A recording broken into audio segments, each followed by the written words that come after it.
I will just, in this time shortage, I will just present my first thesis so that artificial intelligence is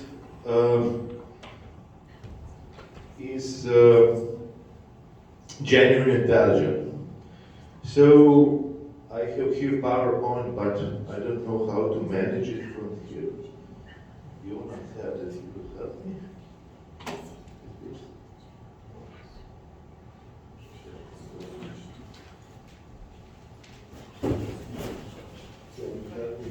I will have you picture one picture name. Well, yeah. Thank you. So I will read it just for the temporal economy. The structure of the paper is as follows. First, I present a minimal definition of intelligence and two objections to it. The objection of mental characteristic and the objection of generality. Next, I present some relevant facts about deep learning. Then I reject first the objection of mentality and then the objection of generality. In conclusion, I explain why we need a special concept of intelligence which is a functional concept and which does not essentially depend on mentality, aliveness, generality, abduction, common sense, or intuition. So next picture, please.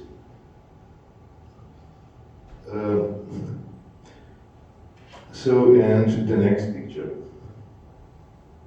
Okay, yeah. Minimal definition and its criticism. The problem of mentality and generality as necessary for intelligence. I advocate a minimal definition of intelligence, which reads, intelligence is independent problem solving. The level of intelligence depends on the complexity of the problems and the degree of independence in solving them. According to this definition, I claim that intelligent machines already exist.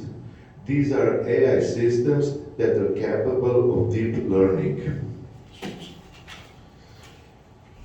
In the paper, I present criticism of the claim that AI intelligence in the literal is intelligent in the literal sense and not just in the metaphorical sense.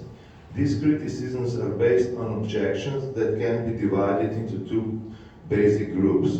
Proponents of the first line of criticism cite mental abilities such as phenomenal consciousness and awareness and aliveness as essential attributes of intelligence, rejecting the notion of artificial life as nonsense. Inanimate and non-mental systems are merely adaptive, non-intelligent systems. Representatives of the second group claim that the indispensable characteristics of intelligence are generality, intuition, common sense, and abduction.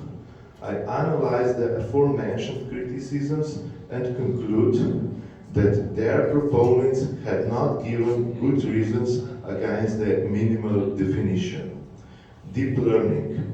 AI has made significant achievements in recent years with the renaissance of deep learning. Deep learning is machine learning performed by neural networks. Neural network systems can be adjusted to correctly recognize patterns. They can be trained to adapt themselves and recognize patterns automatically. Thus, the systems are able to recognize new structures that were not predetermined by the program. In this sense, we are talking about the independence of the system. The achievements of deep learning are in the area of image recognitions and language, which were weak points of classical artificial intelligence. The great performance that AI systems have achieved in this way is evidenced by many cases where they outperform human agents. A famous example is Google's computer systems AlphaGo, which defeated the South Korean master of the Asian game Go, which requires a person to be intelligent, creative, and capable of strategic thinking. Because of the aforementioned capabilities and achievements, many attribute intelligence to AI systems in the sense of independent problem solving. On the other hand, some are still against it. 3. Criticism of the mentalistic and vitalistic rejection of IA intelligence as true intelligence. Mentality and aliveness are not necessary conditions for intelligence. Let's look at an example of a sharp criticism of the view that we can rightfully attribute intelligence to AI. It was given by the prominent German researcher, psychiatrist, and philosopher Thomas Fuchs, who essentially links intelligence to aliveness and mental characteristics such as awareness, insight, understanding, experiencing. The problem with Fuchs' argument is that he nowhere proves this key premise of his argument. We can even agree with Fuchs that human intelligence is such that it is based on insight, awareness, etc. But this does not mean that every intelligence is necessarily like this. Why should we accept such a notion of intelligence? We agree that aliveness, phenomenal experience, awareness, etc. are essential differences between human being and machine. We can even accept that they are essential to human intelligence, but why should we accept that these things are necessary for intelligence as such? That this is by no means self-evident is also demonstrated by the understanding of the modern German philosopher Tobias Müller, who distinguishes between consciousness, thinking, and intelligence.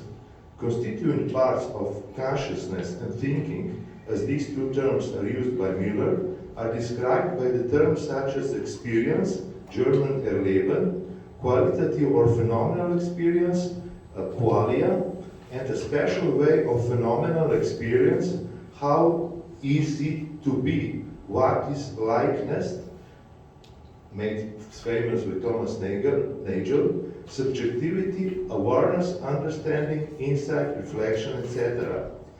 None of these can be attributed to AI systems. Miller agrees with this.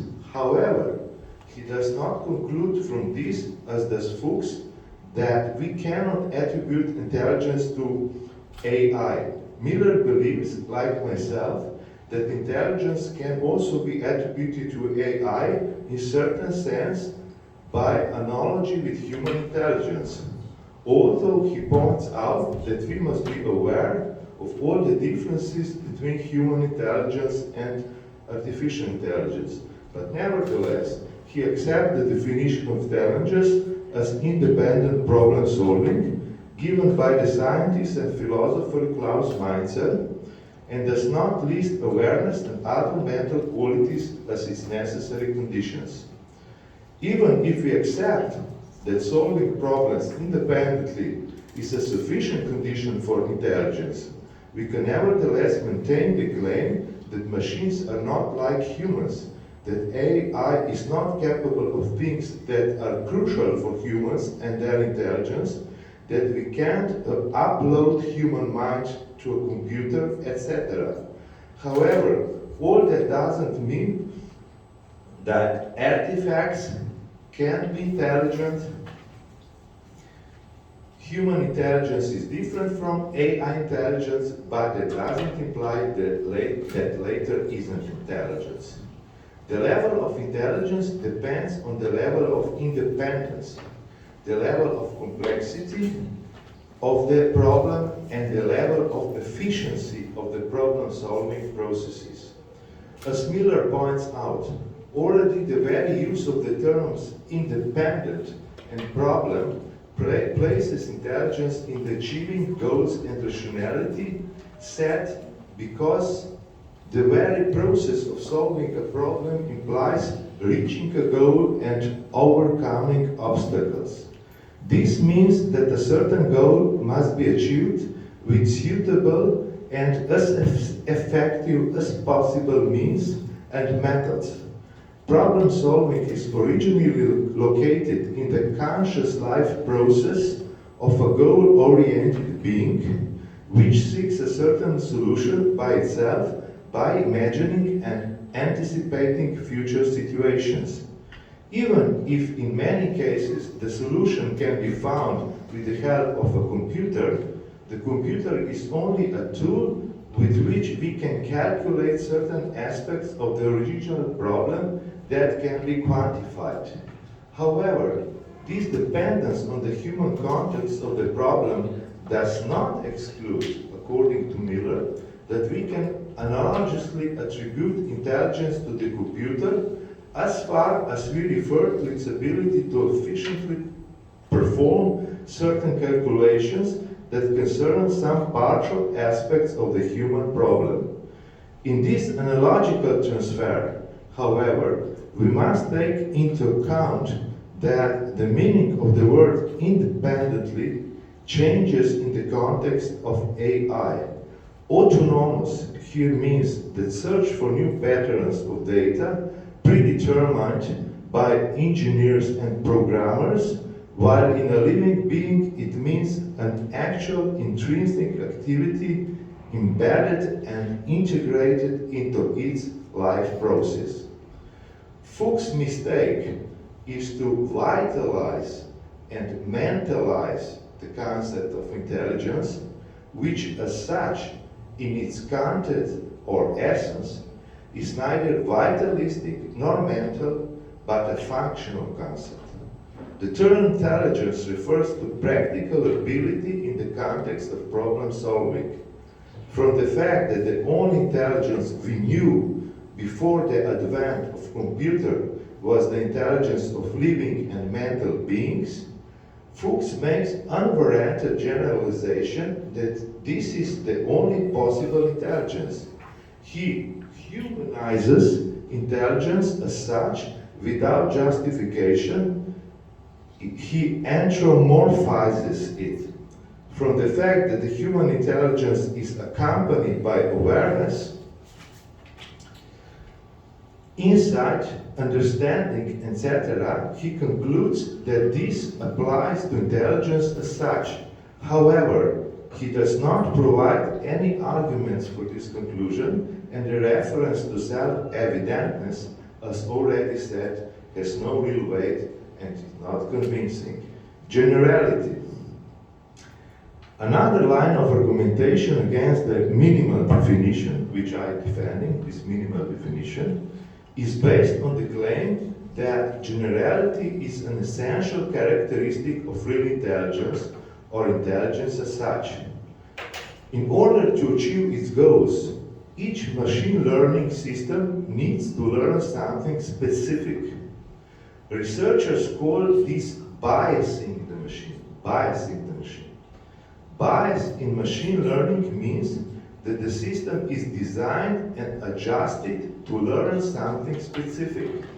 This, of course, is precisely the production of an application for solving narrow problems. Therefore, for example, the deep learning systems used by Facebook to recognize human faces have not simultaneously learned how to calculate our taxes. The situation is actually even worse. Researchers have found that if the machine learning system is biased or spatialized to learn a particular application or task, it will perform less well on other tasks. There is an inverse correlation between a system's success in learning a particular thing and its learning success in some other tasks. This applies even to very similar tasks. A computer system that learns to play chess superbly will not learn to play superbly Go and vice versa. The Go system was specifically designed with a special bias for learning the rules of Go. The problem is that we cannot get rid of bias because it is an integral part of machine learning. Any AI learning system that is not biased will perform no better than random success when applied to arbitrary problems. A truly unbiased system A system that is not biased by researchers is useless. So the hardware system learns what its designers want. Such a biased orientation actually means that we make the system narrow in the sense that it will then not generalize to the other areas. Narrowness is thus inseparable from systems performance. Narrowness and performance are two sides of the same coin in hardware systems.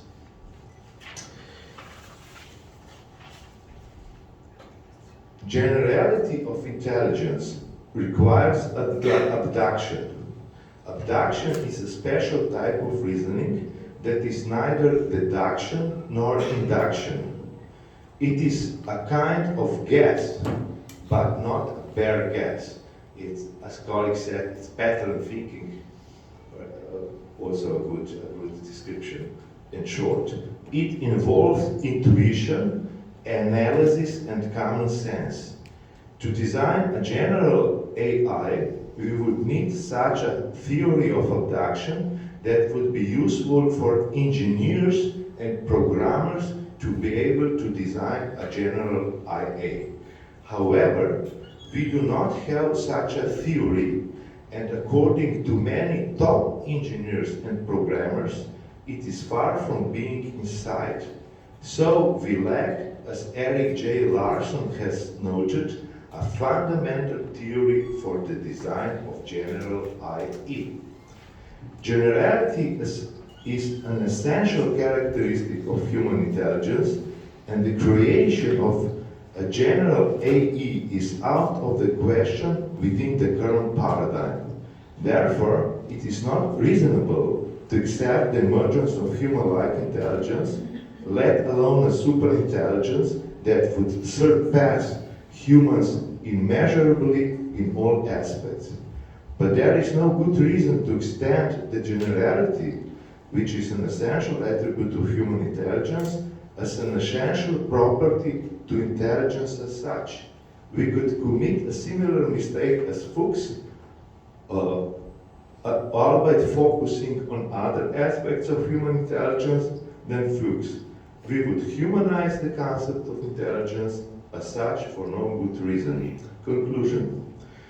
Adopting a minimal definition contributes to a clearer conceptual scheme, which contains a special concept for the ability to solve problems independently, regardless of all other characteristics.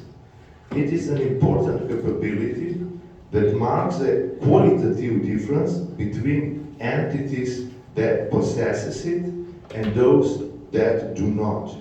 The qualitative difference is certainly different from that which is characterized by terms such as mental, phenomenal consciousness, awareness, alive, generality, intuition, etc. If we understand intelligence as already implying the aforementioned qualities, we do not clearly define this qualitative difference.